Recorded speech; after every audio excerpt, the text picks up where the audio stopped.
Que este sea el último día de la guerra. Señor General de Ejército Raúl Castro Ruz, Presidente de la República de Cuba. Señor Presidente de la República de Colombia, Juan Manuel Santos. Señor Secretario General de la Organización de Naciones Unidas, Ban Ki-moon. Señor Canciller del Reino de Noruega, Borge Brete. Señor Presidente de la República Bolivariana de Venezuela, Nicolás Maduro. Señora Presidenta de la República de Chile, Michelet Bachelet. Señor Presidente de la República Dominicana y de la CELAC, Danilo Medina. Señor Presidente de la República de El Salvador, Salvador Sánchez Serén. Señor Presidente de la República de México, Enrique Peña Nieto. Señor Presidente de la Asamblea General de Naciones Unidas, Monjes Pliquet. Señor Presidente del Consejo de Seguridad de Naciones Unidas, François Delattre. Señor Bernard Aronson, enviado especial del Gobierno de los Estados Unidos. Señor Jan Guillón, enviado especial de la Unión Europea. Señora representante de la CEPAL, Alicia Bacernat. Quisiera pedirles, con el mayor respeto, disculpas, para aprovechar este instante con el propósito de rememorar a un gran ausente, el comandante eterno Hugo Rafael Chávez Frías.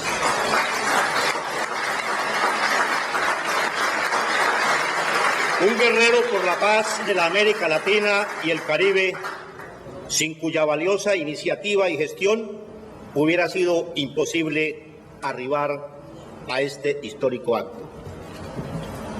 Señoras y señores, ¿alguien sentenció alguna vez que los únicos sueños que logran alcanzarse son aquellos que se intentan? Hoy más que nunca sentimos que esa sentencia contiene una verdad indiscutible. En el año de 1964, en medio del fragor de la desigual lucha armada, la Asamblea de los Guerrilleros de Marquetalia produjo su programa agrario, en cuya parte introductoria dejó sentada la siguiente declaración que ahora recordamos. Abre comillas. Nosotros somos revolucionarios que luchamos por un cambio de régimen, pero queríamos y luchábamos por ese cambio usando la vía menos dolorosa para nuestro pueblo, la vía pacífica, la vía democrática de masas. Esa vía nos fue cerrada violentamente con el pretexto fascista oficial de combatir supuestas repúblicas independientes, y como somos revolucionarios que de una u otra manera jugaremos el papel histórico que nos corresponde, nos tocó buscar la otra vía, la vía revolucionaria armada para la lucha por el poder. Cierra comillas. Hoy, 52 años después, los guerrilleros de las FARC estamos sellando con el gobierno de Juan Manuel Santos un cese al fuego y de hostilidades bilateral y definitivo, un acuerdo sobre garantías de seguridad y combate al paramilitarismo y otro sobre dejación de armas, que nos dejan a las puertas de concretar en un plazo relativamente breve el acuerdo final, que nos permitirá por fin retornar al ejercicio político legal mediante la vía pacífica y democrática.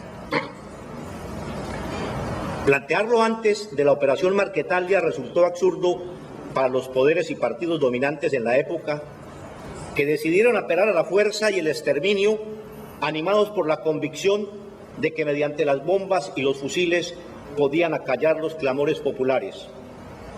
Eran también los tiempos del apogeo de la Guerra Fría y la filosofía del enemigo interno, que convertían a la fuerza pública en ejército de ocupación de su propio país y contra su propio pueblo.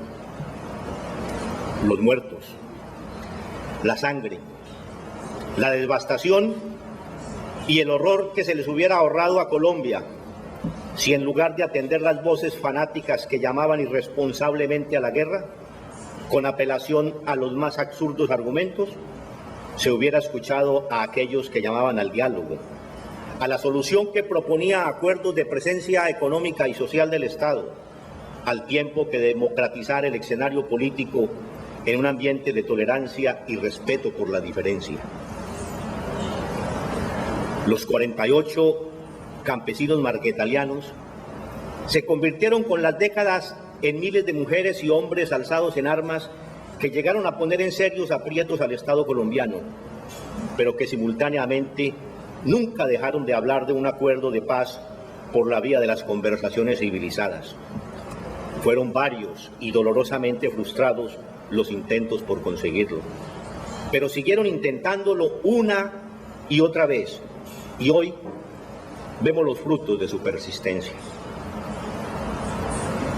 Porque si de algo dan fe los presidentes de los países acompañantes y garantes hoy aquí presentes, así como el conjunto de las altas personalidades internacionales inmersas en el proceso de paz en curso y que nos acompañan aquí, lo que está a punto de sellarse no es una capitulación de la insurgencia, como querían algunos obtusos, sino el producto de un diálogo serio entre dos fuerzas que se enfrentaron por más de medio siglo, sin que ninguna pudiera derrotar a la otra.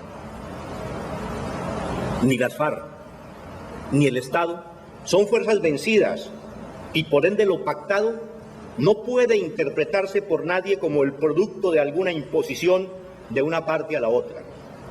Hemos discutido largamente, llegando incluso a callejones que parecían sin salida, que solo pudieron superarse gracias a la desinteresada y eficaz intervención de los países garantes, Cuba y Noruega, y las oportunas y sabias fórmulas sugeridas por la creatividad de los voceros de ambas partes o sus acuciosos asesores. Más allá de un pobre favor, hacen un daño inmenso a Colombia, a la vida y a la esperanza de su pueblo, quienes insisten en negar la trascendental importancia de lo acordado, que solo por su contenido identifica a las partes sentadas a la mesa, sin haberlas fundido o entregada una a la otra. Estamos seguros de que la nación colombiana, que ha sufrido la guerra y sus consecuencias, dará la espalda a quienes la siguen convidando al holocausto, quizás con qué oscuro propósito. Estamos muy cerca de la firma del acuerdo final, que pondrá fin al conflicto e iniciará la construcción de una paz estable y duradera.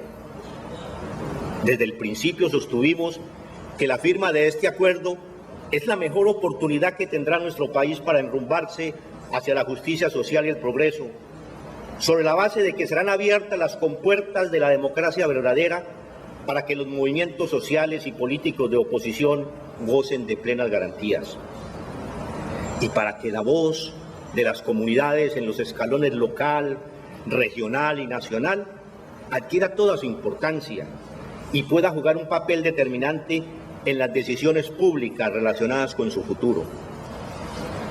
Estamos ciertos de que esa será una realidad que se abrirá paso, poniendo fin a la tradición de imponer desde arriba, haciendo abstracción de los intereses populares, las políticas que gobernantes elegidos con sufragios dudosos consideran más convenientes para ellos. Hay acuerdos sellados sobre esta materia y están próximos a definirse en algunos puntos pendientes, como también en cuestión de reforma rural integral y cultivos de uso ilícito. Sobre este último, recién se puso en práctica un proyecto piloto de sustitución en Briceño, Antioquia, que necesariamente habrá que replicar en otras áreas que padecen el problema. No será todo color de rosa y seguramente habrá que luchar porque se cumpla integralmente lo firmado.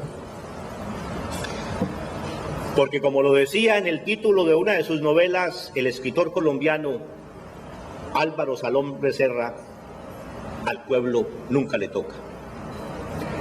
El acuerdo final será la llave para dar vuelta a esa cerradura, pero requerirá de la organización y movilización constante de la gente por su cumplimiento. Lo ponen de presente la insistencia oficial en las IDRES, pese a lo pactado en La Habana y al reciente Código de Policía que choca con el acuerdo sobre participación política suscrito en la mesa. El acuerdo sobre garantías de seguridad y combate al paramilitarismo tiene que ser una realidad en los hechos, so pena de conducir el resultado final del proceso al fracaso histórico. Duele profundamente y resulta ya intolerable que a estas alturas tales estructuras sigan asesinando con plena libertad, como ocurrió entre el 11 y el 13 de este mes en Barrancabermeja con 4 jóvenes. Que el ESMAD siga triturando colombianos que salen a protestar con justicia y que el aparato judicial continúe ordenando privaciones abusivas de la libertad como la del compañero Carlos Arturo Velandia. También se ha llegado al acuerdo sobre dejación de armas, que pone en evidencia la suma de invenciones con las que se pretende engañar a la gente de nuestro país, cuando se asevera que tras los acuerdos las FARC pretendemos seguir armadas y haciendo política. El país podrá conocerlo a partir de hoy. Claro que las FARC haremos política, si esa es nuestra razón de ser, pero por medios legales y pacíficos, con los mismos derechos y garantías de los demás partidos.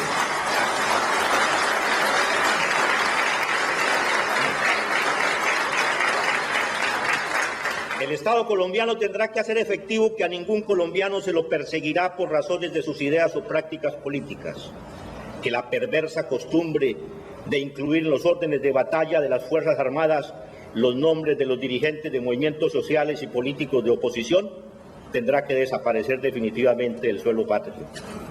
Que una vez firmado el acuerdo final, desaparecerán el dispositivo militar de guerra y su anticuada doctrina de seguridad. Las Fuerzas Armadas colombianas, agigantadas en el transcurso de la guerra, diestras en contrainsurgencia y acciones especiales, están llamadas en adelante a jugar un importante papel en aras de la paz, la reconciliación y el desarrollo del país. Fueron nuestras adversarias, pero en adelante tenemos que ser fuerzas aliadas por el bien de Colombia. Su infraestructura y recursos pueden ponerse al servicio de las comunidades y sus necesidades, sin desmedro de sus capacidades para cumplir la función constitucional de guarnecer las fronteras. Por otra parte, el protagonismo de las comunidades ha de representar también la oportunidad para comenzar a solucionar el grave conflicto que se vive en las ciudades. Desocupación, inseguridad, falta de servicios públicos, esclavitudes como el pagadiario y la explotación sexual, microtráfico, crímenes y bandas asociadas a la mafia y el paramilitarismo requieren atención inmediata.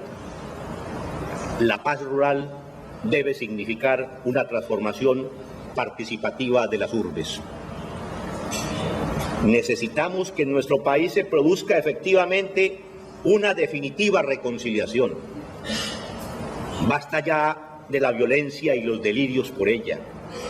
Ella requiere una paciente e intensa labor de difusión, educación y concientización de lo pactado en La Habana para que la gente de Colombia quede clara de su valioso y positivo contenido y para que sepa qué puede y debe reclamar del Estado, para que se una y organice por conseguirlo y solo así haremos una nueva Colombia. Las FARC-EP completamos el pasado 27 de mayo 52 años de resistencia guerrillera y hoy vemos el sueño de la paz mucho más cerca que nunca. Pensamos trabajar por la unidad del movimiento democrático y popular en nuestro país, sin sectarismos ni posiciones hegemónicas, en procura de la confluencia de toda la inconformidad con el modelo actual de las cosas, a objeto de generar profundos cambios en la vida colombiana, pensando siempre en el interés de las mayorías. La guerra ha costado cientos de miles de millones de dólares a nuestro país. De hecho, la exagerada partida del presupuesto militar ha tenido como justificación permanente la existencia del conflicto armado. Un país en paz ya no requerirá de tales argumentos y podrá destinar una buena parte de esos recursos a menesteres más sanos y productivos. No es cierto que no existan dineros para la paz, ni que todo tenga que ser ayuda internacional. Basta con cambiar prioridades. Sabemos que nada se conseguirá fácilmente o rápidamente. Entendemos que los principales beneficiarios de nuestro esfuerzo serán las generaciones futuras. Por eso extendemos nuestra mano a la juventud. Es la llamada a construir el nuevo país y, por tanto, la más llamada a la defensa de la paz y la reconciliación, a la promoción de un nuevo tipo de actividad política, a la consolidación de la civilidad y la más amplia democracia. Las FARC siempre hemos sido optimistas. Aún en los momentos más difíciles, siempre creímos que la paz era posible y decidimos intentarlo cuantas veces fuera necesario. Y tuvimos la razón. El acuerdo de cese al fuego y de hostilidades bilateral y definitivo es leído por todo el mundo como el fin de la confrontación armada en Colombia. Así sea. Confiamos en celebrar en un plazo prudencial otro acto solemne, la firma del acuerdo final. Que este sea el último día de la guerra. Muchas gracias.